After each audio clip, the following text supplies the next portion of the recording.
You're listening to Drawing Down the Stars, and this is Gemma. In this episode, we are going to uncover the constellation Orion, or as the Egyptians called, Osiris, and the three prominent aspects of this constellation. First, we'll uncover the meaning of the world soul as pertained to the myths both in Greek and Egyptian mythology. We'll understand the mysteries or the greater keys that is revealed through Osiris or Orion, primarily addressing severance. And third, we will uncover and work with this constellation and the myths and understanding the three faculties or the three planes of mental manifestation. So that's quite a lot. So let's dive in. First things first. The constellation Orion, known as the Great Hunter, is also known as the sacrificed god, as well as the life, death, and rebirth process. Osiris in Egypt is considered the god of the dead. But let's start with the Greek aspect, because it's going to better unfold the cosmology and the placement of this glorious constellation. Now, first things first, this constellation is prominent within Greco-Roman mythology. So there are a few myths about Orion dying, but there's one prominent myth about him being birthed. And essentially, he is birthed on a boat in the middle of the water. And it was requested that he be made out of ox hide in the nature of Neptune, Jupiter, and Mercury. Now, these are all indications to the deeper symbology. One, the boat, referencing the constellation of Carina and the passage of the constellations, also being symbolic of the passage of life and death.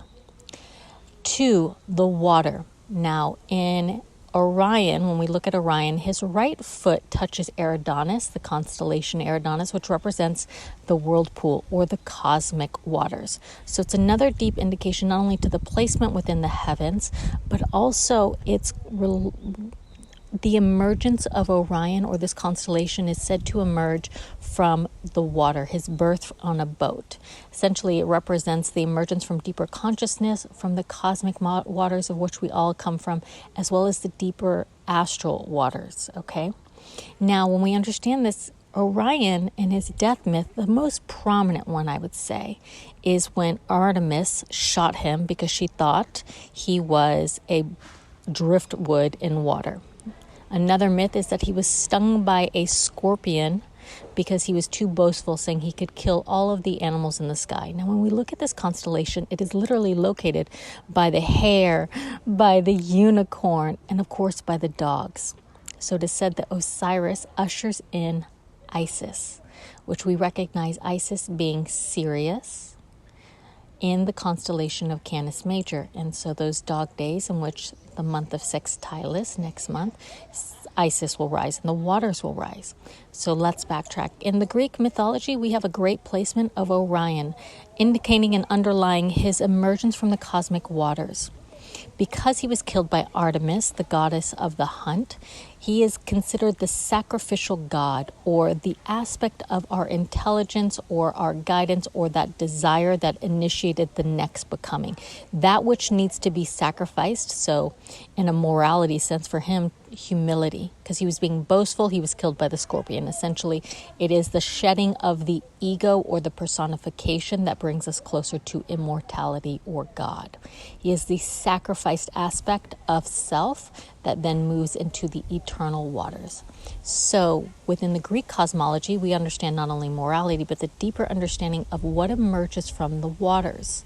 And that it initiates the understanding of the life-death process. Now, if we go into life-death process, we have to start with the Egyptian myths, because it takes us much deeper. And then, of course, we'll go into, at the end, a breakdown of each individual star.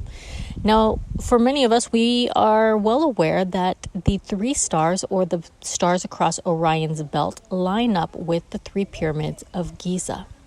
What also arises with Orion is, one, the naming of Osiris, the ushering in of Sirius, showing us the procession of these constellations, or also the myth of where Isis now looks for Osiris, her dead husband.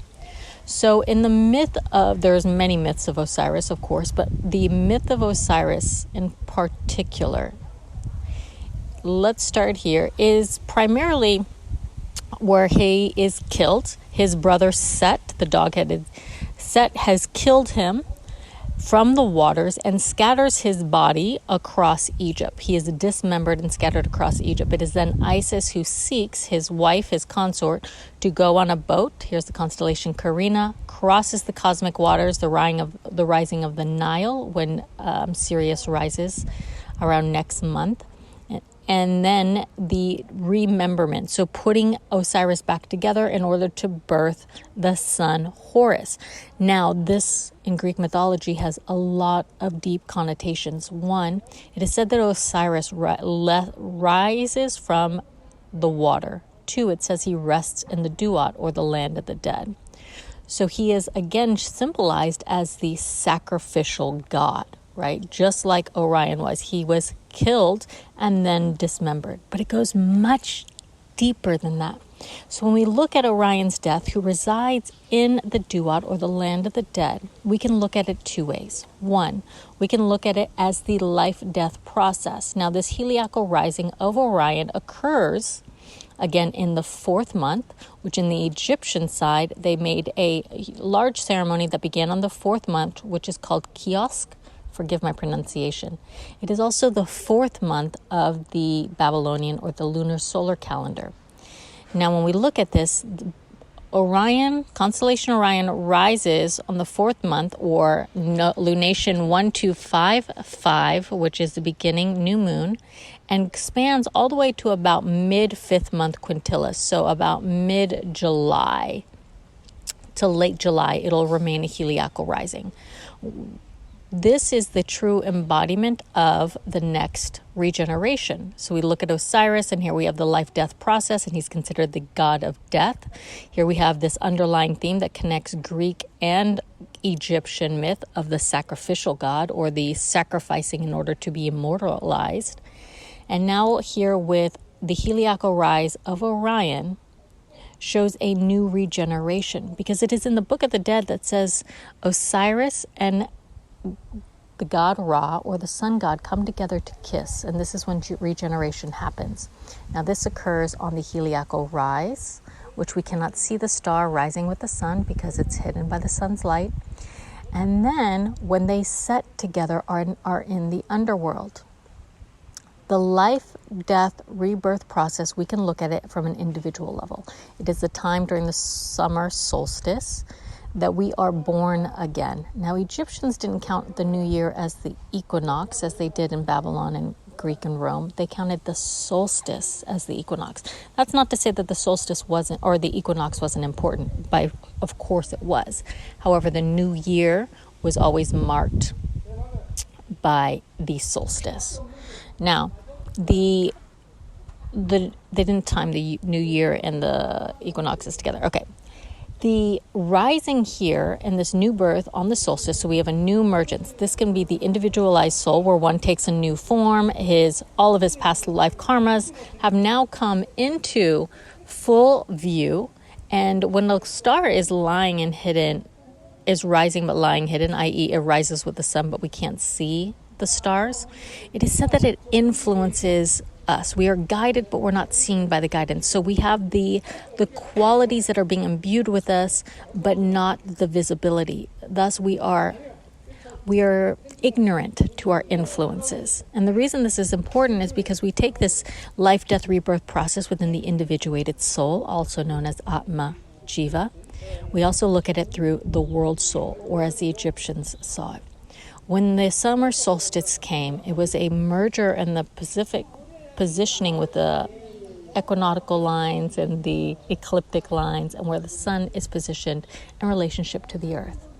And so here we have a birth of a world soul. It is honoring the process of the universal soul, or the new soul entering on this rise of the solstice. Everything has come into full light. We have this full embodiment, and then we have the second part of descending light, right? So within the Egyptian solar and astronomy context, they placed a high precedence in splitting their days and their calendars on duality, so night versus dark. They counted the amount of hours, sunlight, the amount of sunlight in a day, not so much the time of day, right? So 6 hours of sunlight from 6 to 6, let's say. Anyways, the solstice here in this position allows us to look at the process of the world soul. So around us, especially for those of you that work with nature, we recognize that the full emanation, the fullest, is now happening. Everything that is built up in the winter, that has been restoring in the spring, has now come into its fullest expression now. So we have a full birth. And it begs the question, is death birth? Because in Egyptian and metaphysical and spiritual connotations, death is actually the signification of evolution. Death is not the physical death, which it can be. It can also be the context of a ego death. Here we have the individual, or the world soul, in which we have all of prana, life force, or the consciousness that brought us to this point has now come into culmination and now will decline, so the new expansion or evolution will come forward, i.e. Horus. It is Isis who brings together the parts of Osiris, this dismemberment, so the aspects of self that need to come together. Now, this takes us into the third and final process, which is a lot more deeper. So here we have the world soul that operates in conjunction with the solstice, which is why the Egyptians honored the world soul a new birth. The new soul in all of the life around us comes into full culmination. That is how we are connected to the whole. Individuation. From here, we look at the individual soul that has been sacrificed. What has brought us here has now been, the ego aspect has now been killed, so we may become immortalized. So we may rise into the higher aspects of spirit or into this new life cycle, because death is truly just transformation. It is the process of evolution and expansion. Now, this is where it gets so in depth and so beautiful. It is said that Orion and Osiris, the constellation of Orion, but the god Osiris, his cycle was, there's two prominent cycles that were the most important: the cycle of Ra, or the sun god, and the cycle of Osiris, primarily Cyrus or of Abydos, in which he was considered the god of the dead. Osiris of Abydos is a city within Egypt where the mystery cult of Osiris was conducted.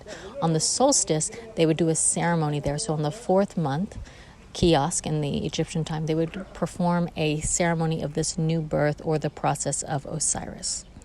Now, when Osiris, or the constellation of Orion, comes and rises with Ra, they are coming to kiss, coming to meet, and then they meet again at the setting of the sun and are performing the regenerative process. Orion is such a prominent, and Osiris is so prominent within the Egyptian culture that there is a mystery cult. And a lot of us don't know about the mystery cult of Osiris. And I have to say that I wasn't really too well versed on it. But one of the beautiful things is there is some controversy on the date.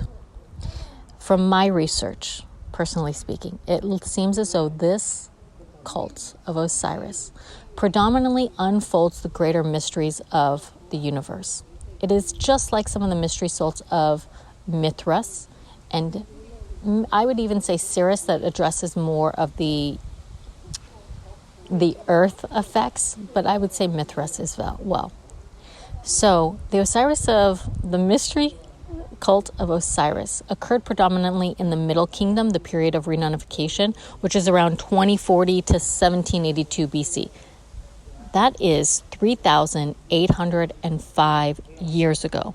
There is some context about Osiris, the constellation of Orion, rising in the spring equinox around 6,000 BCE.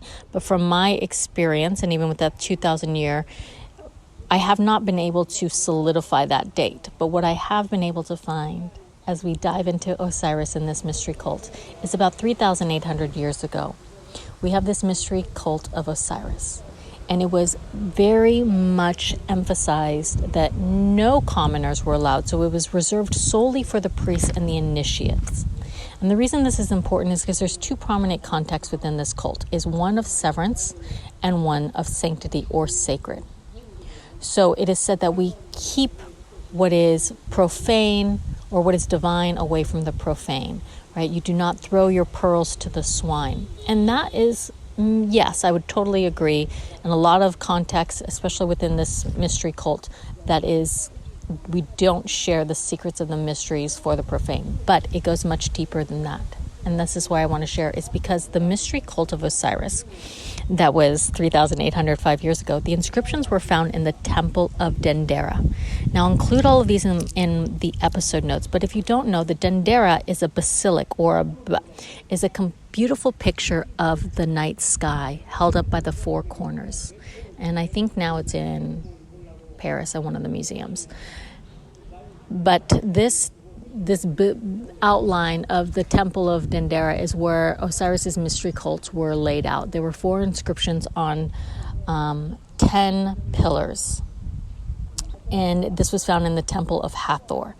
Now, the rituals were placed one in alignment with Osiris's star phases. So we have 1, the equinox phase; 2, the solstice phase, which is the primary phase of Osiris crossing. Remember, he comes from the water across the boat and it initiates a prior process to Isis coming together and putting his body parts together. So here we have the god of death meeting with the sun god in the 2 most important passages.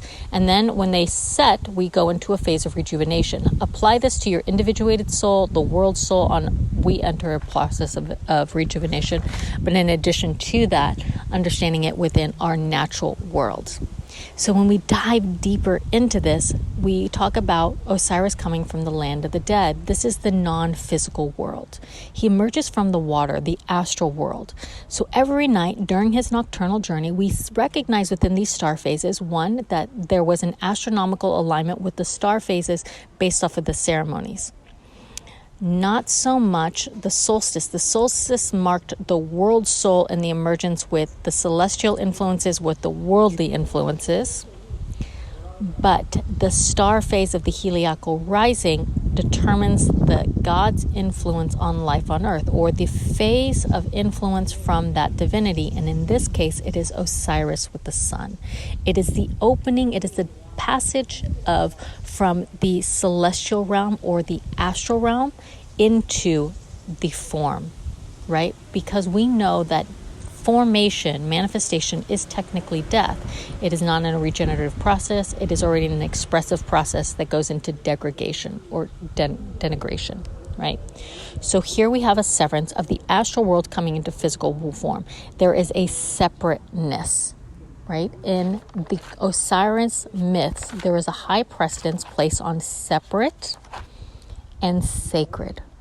We have a separation from the sanctity or heaven that then creates a severance, which comes into form, a new birth, a rebirth, a regeneration. This time and season is predicated by regeneration and the initiation of a new expression or the expansion. It is also indicative of a new world order. And I've been talking about a new world order for a year, but here we have it with the stars. So because a new soul or new process comes in, all of the components that organize it, nourish it, support it, have to become new, renewed, new organization to feed a new expression. And this is where we understand a new world order as it pertains to the ancient ways within our stars, life on earth, and within our spiritual process. We have a new ordering of this new expression.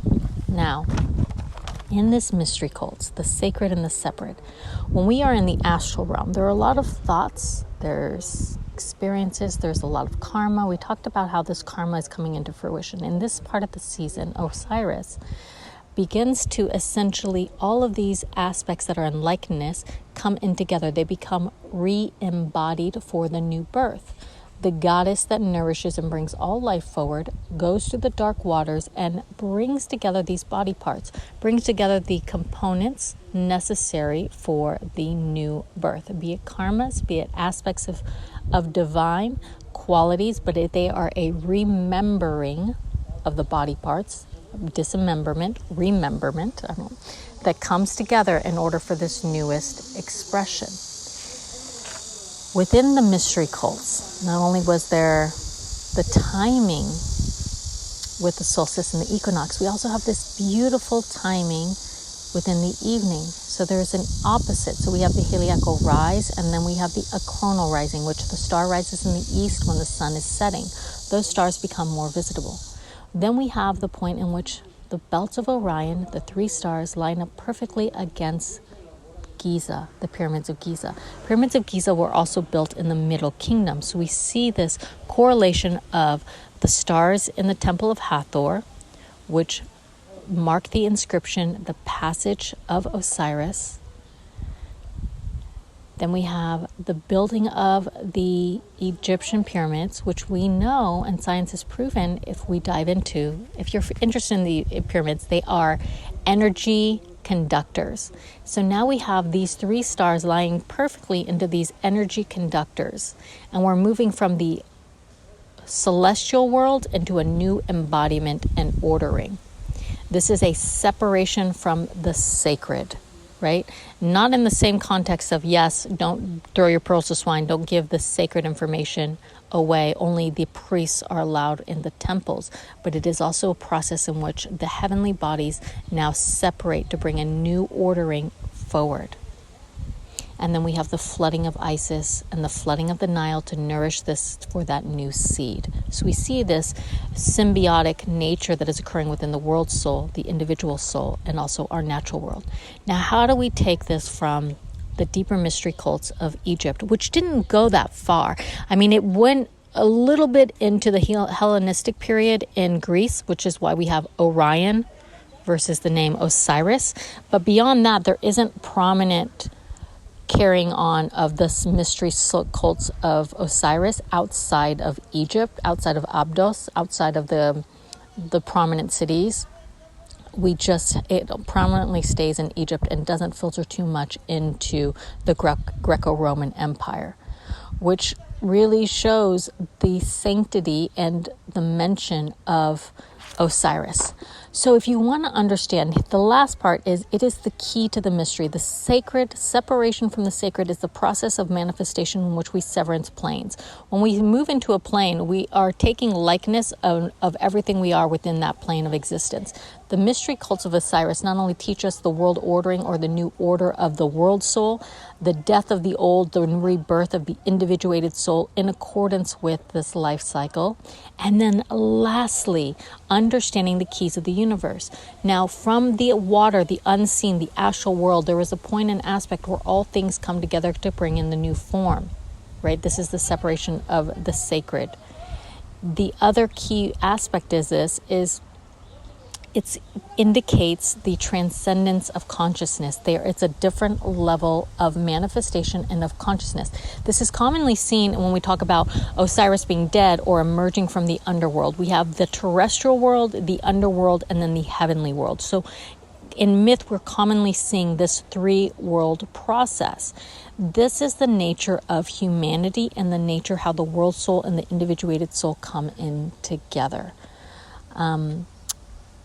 An amazing talk on this is done by Annie Besant as well as by Ralph Steiner, and I'll of course include links to that in the show notes. So circling and finalizing this aspect within the spiritual is the key into understanding how the components within the astral world, within one of the 3 worlds, actually helps create a formative world. Okay. Now, the birth and myth of Osiris is rich in the symbols, and we want to keep in mind that we're looking at the key aspects are water and regeneration, right? Because he emerges from water, he meets back with the God. It is the separation of mortal and immortal, divine and man. This is where we move the life cycle of the soul, and the universal mechanism of separation is part of the life cycle of a new rebirth. It's where we bring into likeness and all the karmas that come in together, bring a new embodiment. Now, the stars themselves. Okay. If you want to dive deeper into the myth of Osiris, I'm going to include all of the notes. The last thing I want to point out before I dive into the individual stars of this constellation is that there are three components of the stars. One are the three stars that go across the belt that are showed to be the transference of consciousness when the three stars move of Orion across and match up with the pyramids of Giza. The other aspect, and also representing possibly the three worlds, this is my guess. Second to that, I would recommend that passage when Osiris and the sun meet together, and it is this meeting that is called the kiss by God, in which we awaken. Now, it is in the Greek myth and also in the Egyptian myth where one awakens. Orion was given the light of the sun and was said to awaken or come to his senses from being so boastful. Or in his wrongdoings. In Osiris, the kiss of the sun in conjunction or in synchronicity with the celestial bodies shows that we are awakening. It's a transcendence of consciousness within the three realms, but also a passage into the higher realms. Okay, when we're talking about the passage of Osiris, we are tapping into the mysteries of the universe in terms of how things move into higher planes beyond space and time and comes into manifestation or the embodiment. Okay, last thing on this is when Osiris and the sun come together, we know that whenever the sun meets a star, it's an activation. Essentially, the sun activates life. It brings things to life. It touches life on Earth, and we have plants and photosynthesis. It touches us, and we get vitamin D. Essentially, the sun's position, one of its characteristics is to activate. When it comes in conjunction with Osiris on the heliacal rise, what's signified is the aspects of the sun and also Orion are being activated with this union. With that solstice of the heliacal rise of Orion, we have the activation of Orion, and we have the activation of a new enlightenment or a new transcendence into a higher consciousness. Okay, now, the way to go deeper, I would recommend the Book of the Dead and the Book of the Gates. When Orion and Osiris and the sun meet in their setting phase, they are in the regenerative phase. And in the Book of the Gates, there are 12 hours. And it is said that within each hour, it reveals the mystery of what occurs within that passage of regeneration.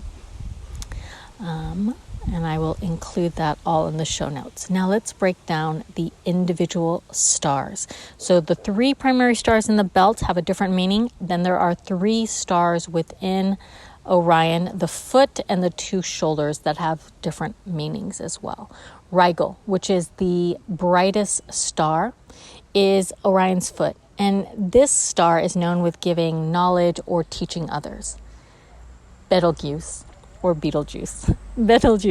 is the right shoulder, and it indicates victory, success, and achievement. And lastly, Bellatrix, which is the left shoulder, indicates success by facing one's shadows. Now, from Betelgeuse, Ptolemy says that Mars and Mercury are giving the martial nature. This aspect of the star gives it its warrior or the hunter nature that is associated with Orion. It is said by Eberton to associate with luck and success and fame.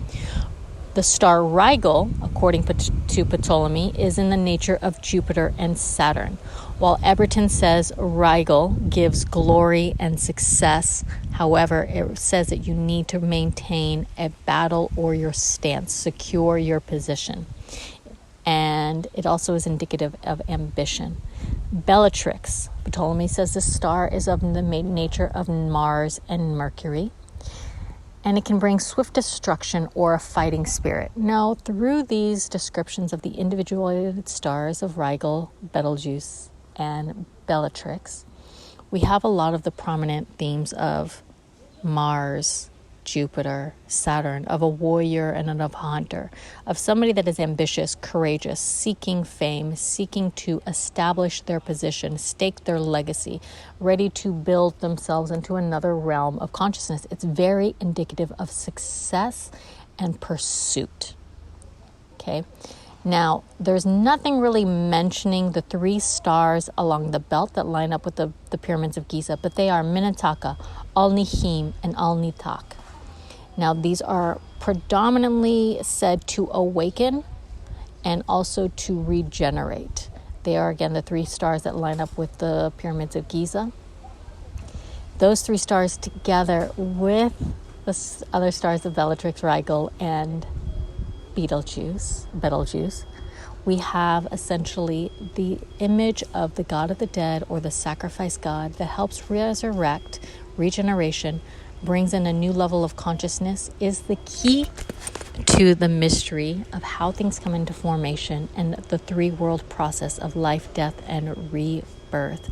It is a transcendence, the passage, and the emergence of a higher form of transformation, and how life pursues this higher realm of ordering.